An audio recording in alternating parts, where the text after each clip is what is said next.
Segala puji dan syukur kepada Allah karena memberi kita hidayah untuk bisa datang ke masjid yang megah dan tetap memberikan rasa khusyuk di dalam hati kita. Hidayah yang karenanya kita bisa punya semangat untuk mencari ilmu.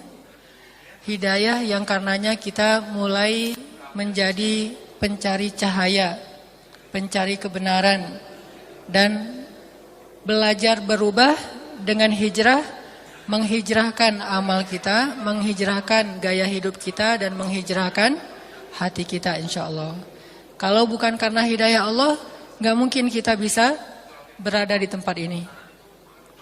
Kalau bukan karena hidayah Allah, gak mungkin kita merasa betah berada di masjid. Apalagi dalam durasi yang cukup lama, sekitar 2 jam. Itu berat bagi orang yang tidak diberikan hidayah. Ya gak usah jauh-jauh, lihat diri kita yang dulu aja lah. Dulu kita jangankan di dalam masjid, ngelihat masjid aja males banget kan ya. Dengar azan tuh kayaknya kayak dengar suara petir gitu. Kok bentar-bentar udah azan, bentar-bentar udah azan, apalagi azan subuh. Apalagi kalau rumahnya dekat dengan masjid, udah gitu sebelum azan sekitar setengah jam kan suka ada kayak salawatan gitu ya.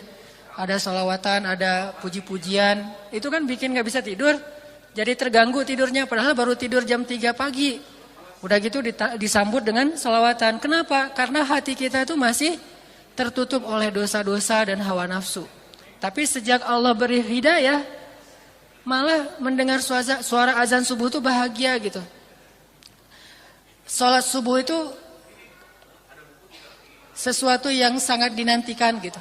Kalau kita mau tahajud itu, kalau kita mau tidur, senang. Kenapa tidurnya senang? Karena sebentar lagi saya mau bangun pengen tahajud. Jadi kangen dengan tahajud, kangen dengan malam, kangen dengan sepertiga malam terakhir, kangen dengan doa-doa yang hanya kita yang mendengarnya. Pastinya Allah Subhanahu wa taala Maha menyaksikan. Ini menunjukkan bahwa kalau bukan karena hidayah Allah, kayaknya agak susah kita bisa betah di dalam masjid sampai 2 jam lebih. Mendengar taklim, cek. Mendengar taklim bukan karena taklimnya bagus, standar. Karena saya kalau ceramah di tempat lain juga nggak rame-rame amat yang datang. Bukan ustadz yang nyelep, bukan yang terkenal, bukan yang sering masuk TV. Bahkan saya belum pernah masuk TV kayaknya.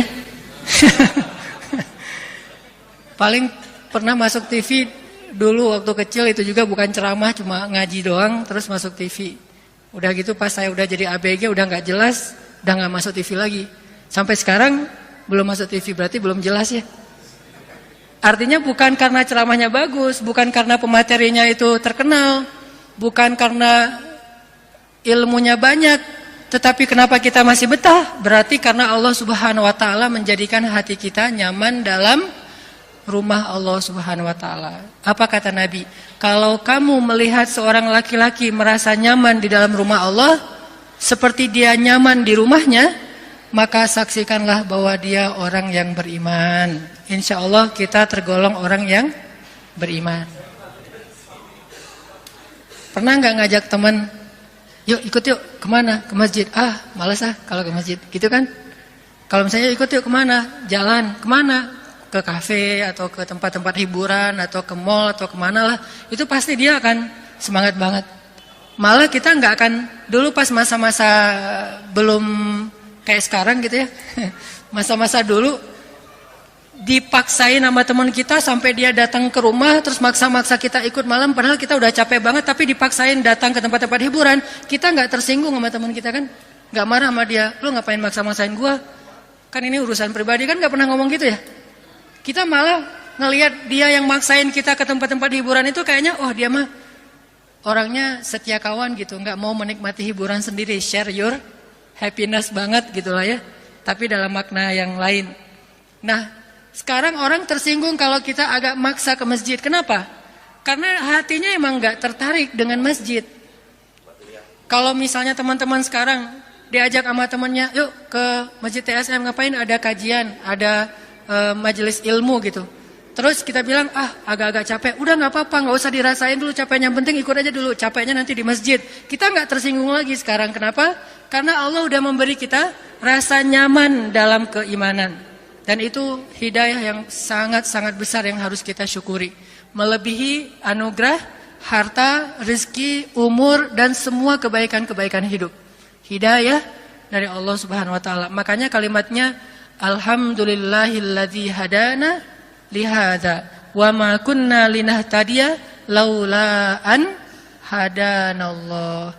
Segala puji bagi Allah yang udah ngasih kita hidayah seperti ini. Kalau bukan hidayah Allah, pasti kita dalam keadaan tersesat. Jadi teman-teman sering-sering ngucapin kalimat itu biar Allah tambah lagi hidayah. Karena hidayah itu enggak sekaligus. Dari awal dia muncul, dari awal dia masuk ke dalam hati, sampai menjadi utuh itu butuh waktu. Enggak sekaligus.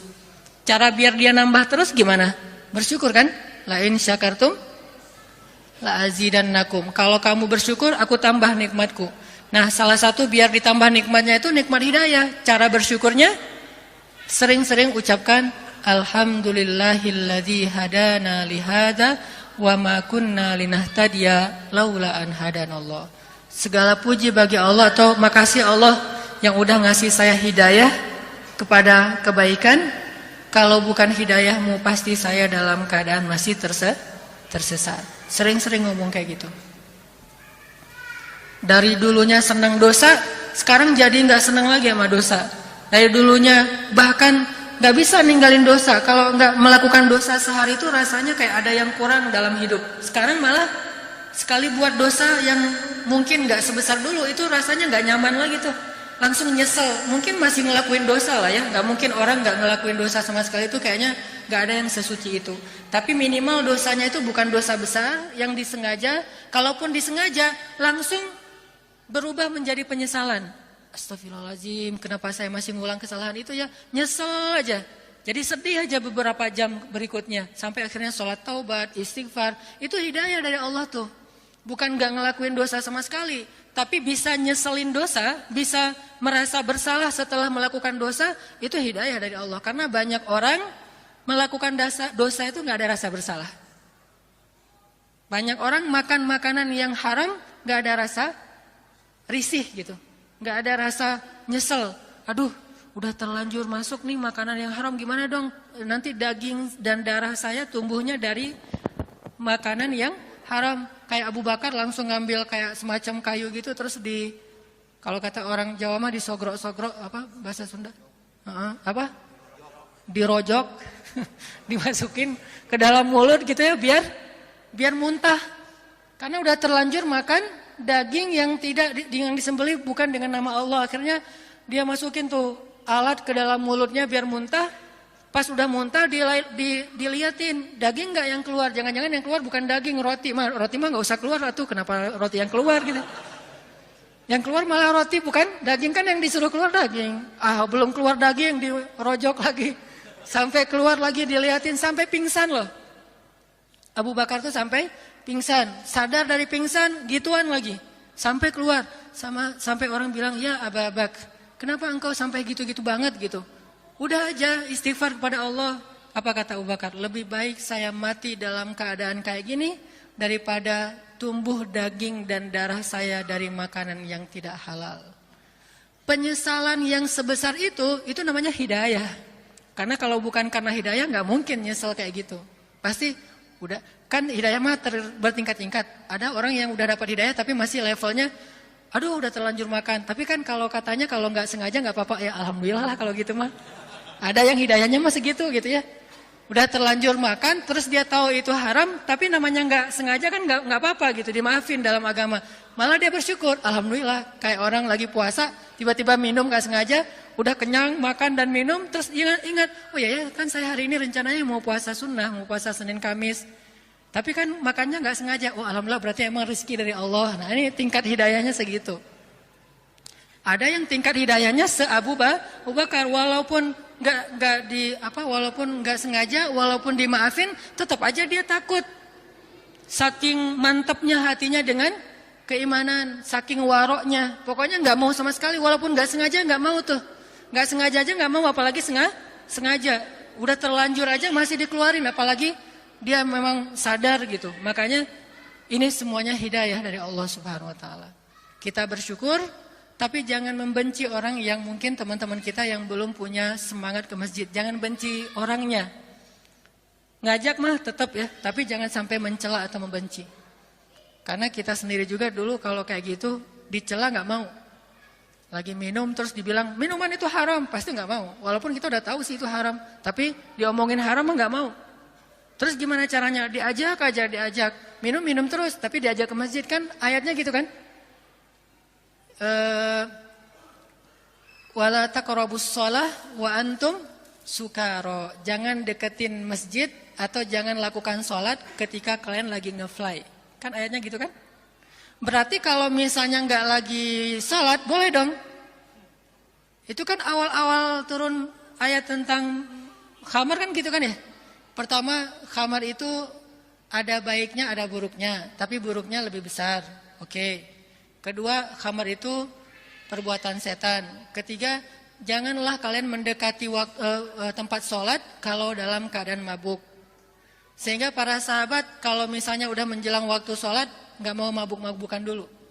Stop dulu, di pause dulu. Ntar lagi mau masuk waktu sholat nih, daripada kita ntar belum sadar, ya udah kita tunggu aja. Ke masjid nih. Udah selesai, assalamualaikum, selesai sholat, udah mabuk-mabukan. Masih kayak gitu tuh. Pulang mereka minum-minum lagi, pesta-pesta lagi sama teman-temannya, mabuk. Kan yang dilarang waktu sholat doang. Kalau di luar sholat masih boleh. Coba lihat sunnatut tadarruj, bagaimana Islam itu membuat tahapan-tahapan dalam mengajak orang kepada kebaikan. Mungkin teman kita ada yang masih mabuk, jangan datang-datang langsung bilang innamal khamru wal maisiru, ayatnya gitu ya. Sesungguhnya khamar itu apa misalnya. Jangan itu dulu yang dibahas, jangan minuman yang lagi dia seneng-senengnya dulu yang dibahas. Udah aja, temenin saya yuk kemana? Ngumpul-ngumpul sama teman-teman lama gitu. Teman-teman lama udah pada hijrah gitu. Oh ya ayo gitu ya. Udah datang, kok masjid? Yang ngumpulnya di sini gitu. Malas ada masjid. Ya udah kita nongkrong di depan aja, nggak usah di dalam. Di depan tuh ada soalnya kasusnya gitu, nongkrongnya di depan, nggak mau masuk. Soalnya merasa saya mah kotor, masjid kan suci. Jadi nggak boleh ada najis. Sayang sendiri najis. Dia merasa kayak gitu dan itu udah kebaikan buat dia. Nongkrong di depan, ngobrol sama teman. Jadi jangan selalu ngelihat kalau ada yang nongkrong di tangga. Kenapa sih orang nongkrong di tangga nggak mau masuk masjid? Siapa tahu tahap hidayahnya masih segitu gitu. Siapa tahu hari ini dia nongkrong di tangga, besok udah di pintu, lusa udah masuk di depan, lama-lama jadi di sini. Malam bisa jadi lama-lama duduk di atas ini nih. Kan kita nggak tahu kan? Banyak orang yang duduk di atas ini yang masa lalunya entah gimana keadaannya luar biasa, nauzubillah gitu. Tapi tiba-tiba bisa berada di sini. Artinya udah aja nongkrong di depan. Pas nongkrong di depan dengar suara azan. Nah ini pentingnya muazin tuh yang suaranya bagus. Pas dengar suara azan, azannya ala Al-Aqsa. Yang lembut, yang pokoknya nyentuh di hati banget. Touching banget di hati kita tuh. Pas dia dengar namanya orang kayak gitu tuh sejahat apapun hatinya tuh baik sebetulnya. Malah banyak orang yang macam-macam kehidupannya itu kehidupan yang sebutlah jahil ya. Tapi hatinya itu yang saya perhatiin rata-rata itu lembut sebetulnya. Cuma belum ada momentum aja buat dia balik arah. Pas dengar azan, orang kafir aja dengar azan bisa nangis kan? Apalagi ini orang muslim, cuma emang selama ini jauh dari agama. Mungkin pas dengar azan jadi pengen sholat cuma malu sama temennya. Mau inisiatif, yuk kita wudu yuk. Aduh, kayaknya tuh nggak mungkin banget gitu dia ngomong gitu kan ya. Kayak udah kebalik aja dunia kalau ada yang ngomong kayak gitu sementara dia masih dalam keadaan merasa kotor. Temennya yang bilang, gimana mau wudu? Udahlah, dia gengsi-gengsi gitu. Padahal dia pengen gitu. Udah wudu, pas wudu nggak usah diliatin wudunya. Walaupun salah biarin aja. Jangan pas wudu, dah wudu biar saya liatin. Soalnya saya udah belajar fikih wudu kemarin. Aduh ini mah nggak terlalu menggurui gitu. Udah biarin aja dia wudu di pojok situ, kita menjauh. Biarin aja dia nggak salah-salah wudunya. Udah dia wudu udah segala macam, terus dia angkat tangan padahal nggak berdoa, angkat tangan doang gitu. Seolah-olah udah berdoa setelah wudu. Mungkin kita juga nggak tahu doa setelah wudu apa gitu. Ya udah, akhirnya selesai gitu masuk ke masjid, lihat-lihat. Ini aneh gini ya tempatnya, belum pernah saya ke tempat-tempat kayak gini mah. Biasanya tempat yang pas saya masuk langsung aja lightingnya gimana-gimana gitu. Terus suara sound systemnya, musiknya, si DJ-nya. Ternyata ini mah nyaman banget. Semua orang itu khusyuk, diam. Ada yang lagi berdoa, nangis. Terus tiba-tiba serentak berdiri semuanya ngesaf. Saya berdiri di mana ya? Akhirnya dia paling belakang sendiri gitu. Imamnya juga bacaannya bagus. heart touching banget, kena di hatinya. Pas dia gitu, keingat semua dosa-dosa dia. Gara-gara powerful tilawah, langsung kebawa semua dosa-dosa dia. Dia malah yang paling khusyuk sholatnya di dalam masjid, dia. Bukan imam, bukan makmum shaf pertama, malah orang yang pertama banget masuk masjid. Itu paling luar biasa. Ini semuanya yang saya ceritakan ini, prolog ini ada hubungannya dengan tema kita pada malam ini. Temanya adalah share your happiness atau share happiness, berbagi kebahagiaan. Yang saya pengen fokus, berbagi kebahagiaan itu adalah berbagi kebahagiaan dalam majelis ilmu. Berbagi kebahagiaan di masjid, berbagi kebahagiaan udah hijrah kan happy ya, bisa hidup kayak gini kayaknya lebih nyaman lah. Gak usah terlalu macam-macam lah. Kalau yang saya tulis di caption Instagram mah, hidup nikmatin aja hidup, tapi jangan nambah dosa gitu. Selama gak nambah dosa, udah nyaman hidup kita. Untuk bisa hidup asik, nyaman, happy itu sebetulnya gak harus nambah dosa sih. Bisa banget hidup tuh happy, hidup tuh ceria, hidup tuh luar biasa asiknya tanpa nambah dosa tuh bisa banget. Jadi jangan dibayangin, agama mah bikin hidup jadi serius, jadi kaku, nggak bisa happy-happyan kayak dulu lagi. Buktinya tuh teman-teman yang udah hijrah jadi kaku tuh. Berarti ada orang yang memberikan kayak semacam contoh bahwa setelah hijrah tuh nggak asik. Makanya kalau setelah hijrah, setelah kita kayak gini udah menjadi orang yang lebih dekat ke masjid, tunjukin keluar bahwa setelah kita belajar Islam itu hidup kita masih asik kok. Hidup kita masih nyaman kok, kita masih ketawa-ketawa, kita masih happy. Malah mudah-mudahan rezekinya lebih lancar lagi daripada sebelum hijrah. Itu bisa jadi bukti bagi yang belum hijrah. Ternyata hijrah itu pilihan yang paling tepat gitu. Ternyata menjadi hamba yang taat itu adalah suatu yang benar, yang udah di jalurnya, udah tepat banget lah pokoknya. Gak akan gara-gara rajin ke masjid terus jarang tersenyum, itu enggak. Malah rajin ke masjid makin senang tersenyum. Harus kayak gitu harusnya kita mah. Biar kita tunjukin bahwa ke masjid itu happiness. Dan saya pengen sharing sama kalian. Bukan ke masjid itu paksaan dan saya pengen maksain kalian, bukan. Bukan taklim itu adalah doktrin dan saya pengen ngedoktrinin kalian, bukan. Ke masjid itu happiness yang lain yang belum mungkin pernah kalian rasain. Selama ini kalian ngerasain happiness itu dengan hiburan, dengan jalan, dengan nongkrong. Sebetulnya ada juga happiness yang lain, nongkrongnya di masjid, hiburannya di masjid, ketawanya di masjid, misalnya tidurnya di masjid mungkin misalnya, atau ketemu teman-teman lama di masjid, sholatnya di masjid, nangisnya di masjid. Itu happiness dari sisi yang lain yang mungkin teman-teman kita belum ngerasain, sehingga mereka agak-agak mikir, bener nggak ya ke masjid itu happy gitu. Nah, gimana kita tunjukin ke mereka bahwa di masjid itu happy? Kitanya yang harus happy dulu. Jangan sampai kesan orang yang udah ke masjid itu udah nggak asik lagi. Asal ketemu dia ngomongin dalil, asal ketemu dia haram, ini haram, semuanya haram.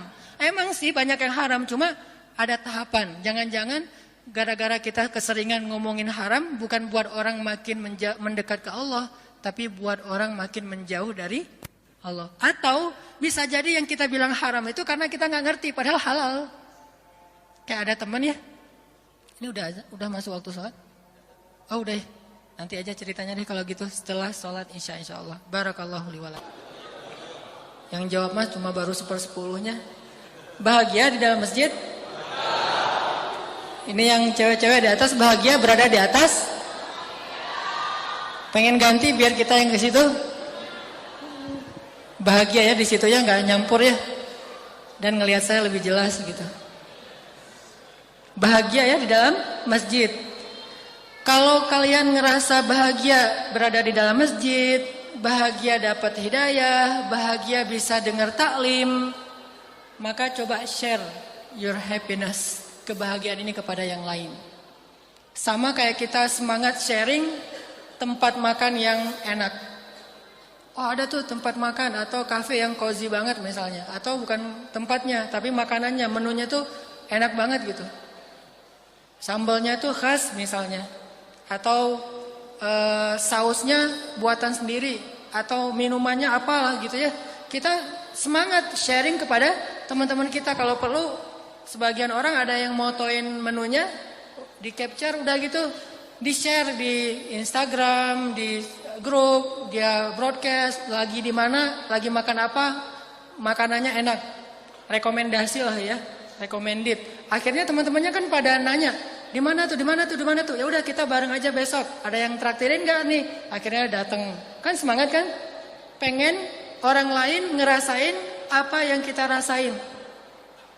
Kalau urusan makan aja semangat, urusan dunia aja semangat, urusan jalan-jalan aja semangat untuk di-share, apalagi urusan yang paling berharga, yaitu urusan agama Allah, urusan masjid Allah, urusan rumah Allah. Kalau ada spot wisata, tempat yang keren di mana gitu, kita semangat sharing ke yang lain dan merasa orang lain harus ngerasain nih, tempat ini tuh keren banget gitu.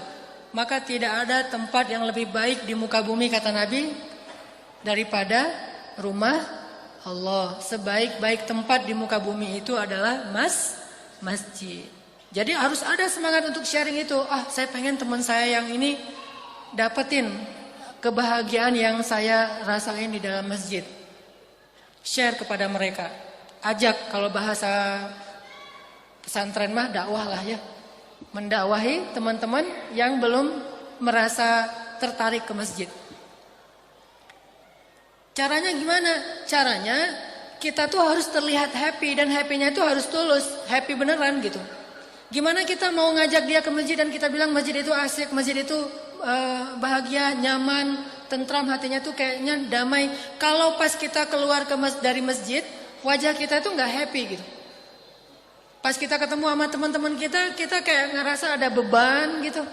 Jadi dia ngelihat, kasihan ya si fulan ya. Kenapa? Sejak dia berubah, mereka kan nggak tahu istilah hijrah, taunya berubah ya. Sejak dia berubah, kayaknya saya lihat dia cemberut aja. Ngelihat kita tuh kayak ngelihat setan gitu. Nah ini kan berarti nggak happy tuh sama orang lain, sehingga orang ngelihat kita tuh nggak asik.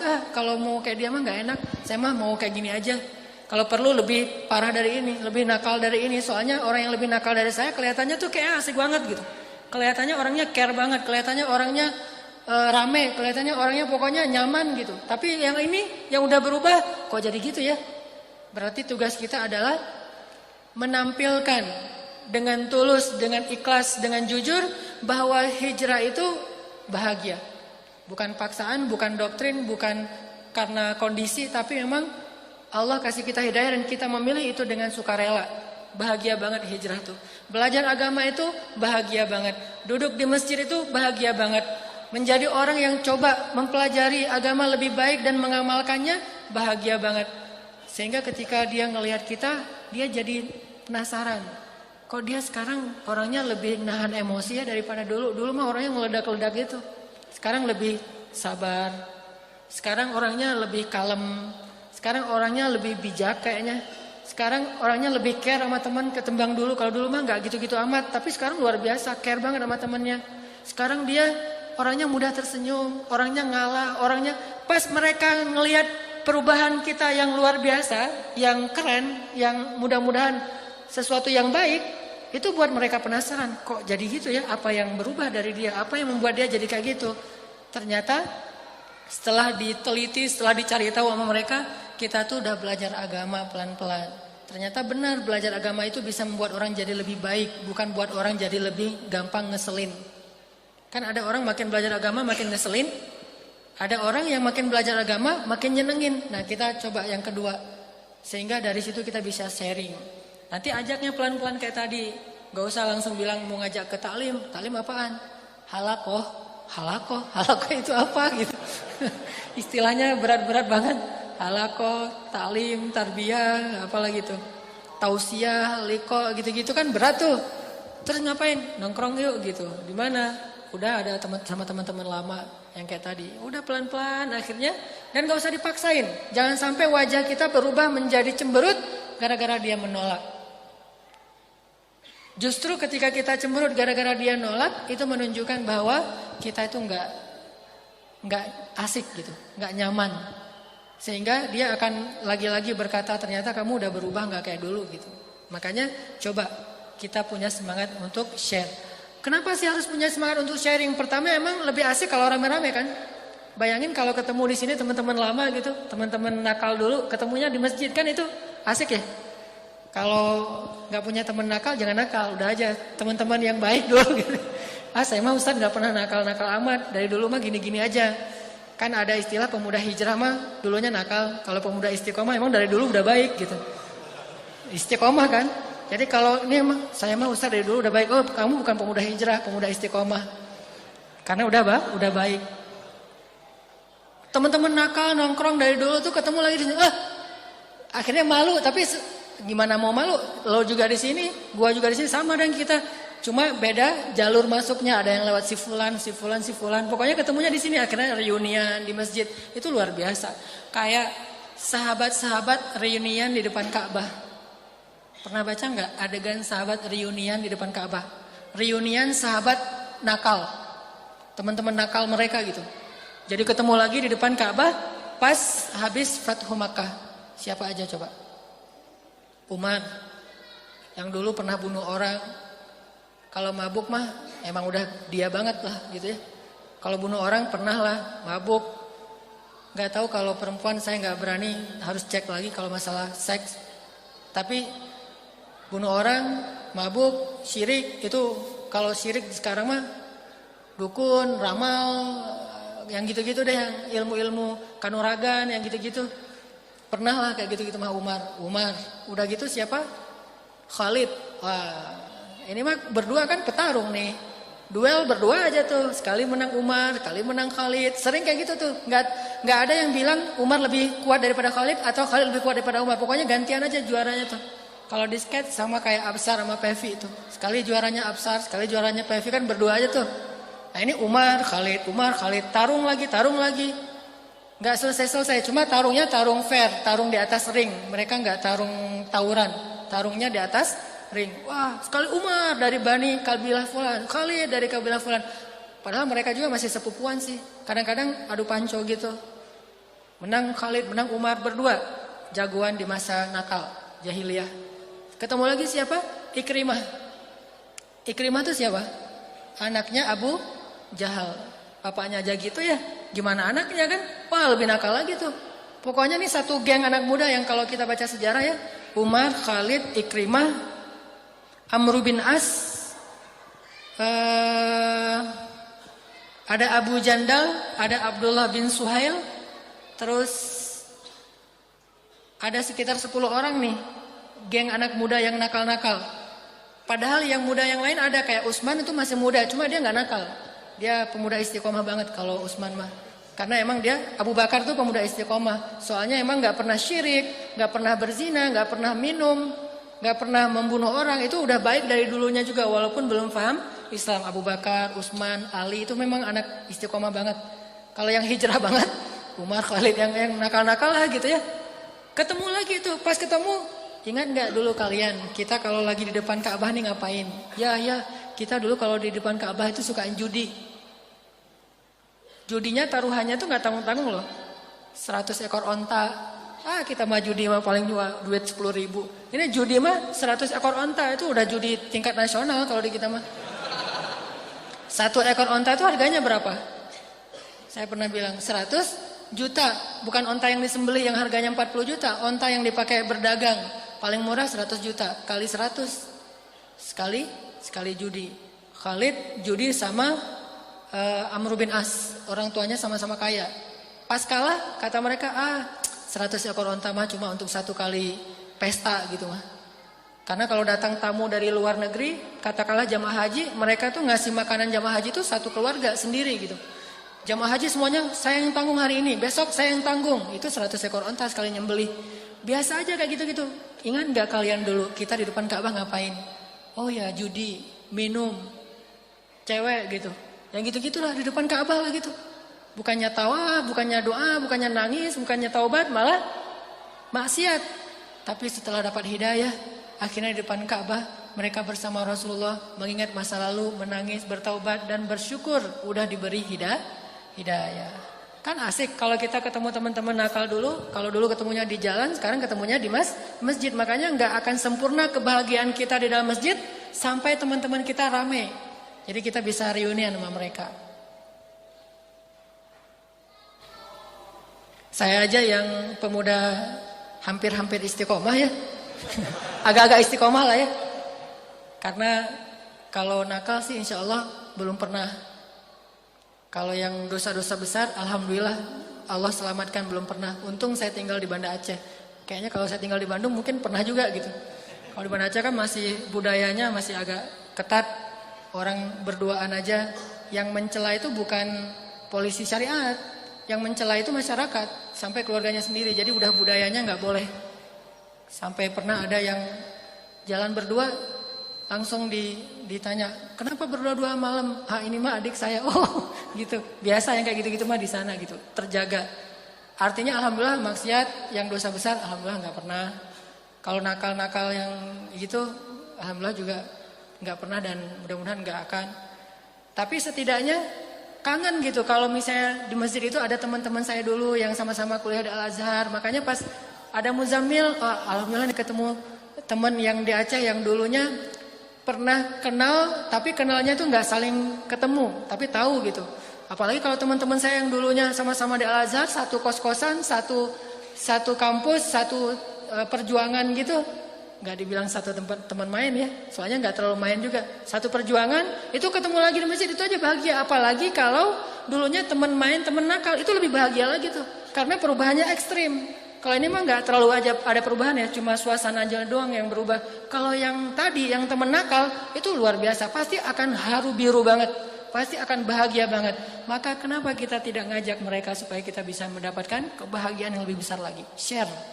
Satu alasannya, biar kita lebih sempurna lagi bahagianya. Dua alasannya, kalau dia berhasil berubah setelah kita ajak, maka setiap kebaikan dia itu pahalanya juga mengalir kepada kita. Siapa yang mengajak kepada kebaikan, dia dapat pahala kebaikan orang yang menirunya atau yang mengikutinya. Dan siapa yang mencontohkan sesuatu yang baik, dia dapat juga pahala dari orang yang meniru yang dia contohkan itu. Man sanna sunnatan hasanah atau man dalla ala khair. Ada orang pas dia meninggal pahalanya enggak banyak-banyak amat, biasa aja lah. Cuma pahala sholat wajib, puasa wajib. Sholat mah cuma sehari 5 kali, 5 waktu, nggak ada ba'diyah, nggak ada qobliyah kecuali sesekali doang. Puasanya Ramadan doang tuh. Itu Ramadan juga milihnya yang paling cepat lebarannya. Kan ada 2 pendapat tuh. Ada yang belum, wah ruqyahnya belum kelihatan nih hilalnya. Yang satu bilang, udah kelihatan, saya mau yang kelihatan aja lah, biar cepat lebaran gitu ya. Jadi puasanya puasa wajib. Sholatnya sholat wajib, hajinya wajib, zakatnya wajib. Sedekah mah jarang banget. Jadi pas dia meninggal, pahalanya tuh ya sebatas itu doang, hal-hal yang wajib doang gitu. Tapi pas dibangkitkan, dia disebut ahli tahajud, ahli puasa Senin Kamis, ahli sedekah, ahli umrah. Loh kok bisa? Gimana caranya? Meninggal berstatus ahli ibadah wajib, pas bangkit berstatus ahli ibadah sunnah. Bukan cuma yang wajib doang, ahli ibadah-ibadah yang sunnah, termasuk malah tahajud gak pernah tinggal. Oh kok bisa? Emang kamu pernah tahajud? Jarang banget. Tapi kok statusnya jangan-jangan malaikat salah absen nih. Kok tahajud gak pernah tinggal? Gimana caranya? Gara-gara dia ngajak temennya untuk hijrah. Setelah hijrah temennya tuh lebih soleh dari dia. Kan banyak yang kayak gitu tuh. Saya juga ngerasa gitu sih. Saya yang ceramah-ceramah ngajak orang untuk soleh, ngomongin apa gitu ya. Iman naik turun dan saya mungkin lebih sering turun, teman-teman lebih sering naik. Tapi tenang, nanti statusnya kan saya yang ngajak gitu ya. Itu enaknya ngajak tuh. Bahagianya ngajak. Tapi jangan jadiin alasan ya. Pokoknya gitu aja. Pas dia bangkit kok statusnya banyak amal sunnah nih. Kan berdasarkan dalil tadi, siapa yang mengajak kepada kebaikan dapat pahala orang yang mengikutinya tanpa mengurangi pahala mereka. Oke. Siapa yang mencontohkan sesuatu yang baik maka dapat pahala dari orang yang mencontohinya tanpa mengurangi pahala mereka yang mencontohi. Ternyata teman yang diajak sama dia tuh gak pernah tinggal tahajud. Atau tahajudnya selang-seling, semalam tahajud, semalam enggak. Tapi ada 2, jadi tetap aja gak pernah tinggalkan ya. Malam Senin si A salat tahajud, malam Selasa si B, malam Rabu si A, malam Kamis si B. Ya kita dapat aja terus pahala tahajud, padahal gak pernah tahajud, itu luar biasa tuh. Coba, apa kurang pentingnya ngajak orang lain untuk kepada kebaikan, hijrah ke jalan Allah. Sebesar itulah pahala Rasulullah sallallahu alaihi wasallam. Coba berapa juta atau entah berapa miliar muslim sejak zaman Nabi sampai zaman sekarang, dan mereka beramal soleh dan pahala mereka semuanya mengalir kepada Rasulullah sallallahu alaihi wasallam. Lalu mengalir kepada para ulama, mengalir kepada para pemimpin khalifah-khalifah yang adil, mengalir kepada para dai-dai, para rijal, sampai kepada ulama-ulama yang di masa sekarang. Termasuk kita juga punya peluang kayak gitu. Cuma mungkin nggak sebanyak Rasulullah. Kalau Rasulullah kan seluruh umatnya ya. Kalau kita mah seluruh temannya gitu. Bukan seluruh umatnya, seluruh teman. Dari dia nanti, dia ngajak lagi teman yang lain. Oh, kita masih dapat, masih. Nggak akan terputus tuh. Amal yang jariah. Apa arti jariah? Nggak ada putus-putusnya, nggak ada berhentinya. Teman kita ngajak yang level berikutnya ke MLM gitu, ngajak lagi, tetap aja kita dapat. Kenapa? Orang yang nomor 2 itu dapatnya dari satu dapatnya dari kita. Terus aja gitu, nggak akan ada habisnya. Makanya ajak teman kita. Tapi tadi pakai etika dakwah yang arif. Jangan maksa, jangan doktrin, jangan dengan cara ngejudge. Udah aja dengan